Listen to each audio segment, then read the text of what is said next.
नोकऱ्यांचं भवितव्य बदलणार? एआयमुळे येणाऱ्या बदलांबाबत मायक्रोसॉफ्टचे फाउंडर बिल गेट्स यांनी स्पष्ट आणि थेट इशारा दिलाय। एका मुलाखतीत बोलताना बिल गेट्स म्हणाले की एआयचा वेग इतका जलद आहे की येत्या काळात अनेक उद्योगांमध्ये मोठे बदल होतील आणि अनेक नोकऱ्या नाहीशा होतील। बिल गेट्स यांच्या मते मात्र सगळ्याच नोकऱ्या संपणार नाहीत। काही क्षेत्रांमध्ये मानवी सहभाग अजूनही अत्यंत महत्त्वाचा राहील। त्यांनी 3 प्रकारच्या नोकऱ्यांचा उल्लेख केला जिथे मानवी सहभाग अनिवार्यच असेल। त्यातलं पहिलं क्षेत्र म्हणजे कोडिंग। एआय तयार करणं, त्यातल्या चुका शोधणं, प्रणाली सुधारत राहणं आणि नवतंत्रज्ञान विकसित करणं यासाठी अजूनही माणसाची गरज भासणार आहे।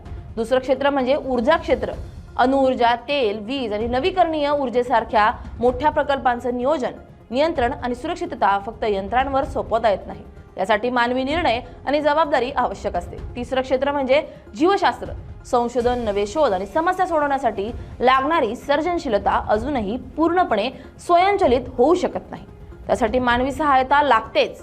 बिल गेट्स यांनी हेही मान्य केलंय की त्यांचा अंदाज चुकू शकतो, मात्र इतिहास पाहता एआयचा परिणाम इंटरनेट किंवा औद्योगिक क्रांती इतकाच मोठा ठरू शकतो। त्यामुळे येणाऱ्या काळात कामाचं स्वरूप नक्कीच बदलणार आहे आणि ते बदल वेगाने होणार आहेत।